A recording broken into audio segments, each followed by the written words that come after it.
Hey everybody, I'm Lakeshia Poole, author and creator of Faith Beats Fear, a 31-day guide to help you grow from warrior to warrior. I'm so excited to join you for this series on faith over fear. You know, I grew up in Sandersville and I moved back here a little over 7 years ago. It's always interesting when I meet people. Last year, I volunteered to participate in our high school career fair, and I wasn't quite sure where to park. So I parked my car pretty far away from my location and began walking toward the entrance. I see a security guard approaching in a car, and I'm thinking, oh my goodness, what did I do wrong already? He stops me, and I explain that I'm on campus for the career fair.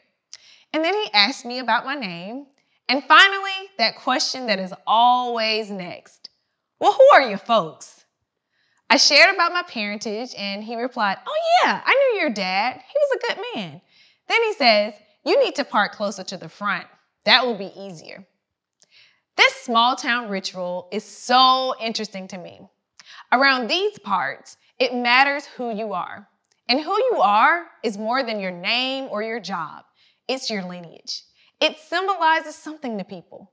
And in some cases, it means you get pointed in the direction of a good parking spot.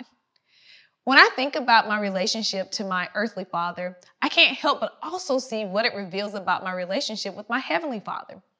There are benefits associated with being his child. I have access to gifts, tools, and favor that I did not earn, and I definitely don't deserve. It's just part of the deal. When it comes to talking faith and fear, I hear 2 Timothy 1:7 quoted so often, but I find it interesting that most people just say the first part. Oh, you know, God doesn't give us the spirit of fear. God doesn't give us the spirit of fear. And I get it. It's a simple way to remind us of who and whose we are. But you can't just focus on the first part. If you want to overcome fear, you also need to know what he gave you. God gave you power. He gave you love. He gave you a sound mind. What you have is not only a reflection of his character, but they are amazing weapons to take up when confronted with fear. Don't ever forget that. Next time you're in a fight with fear, remember who your folks are.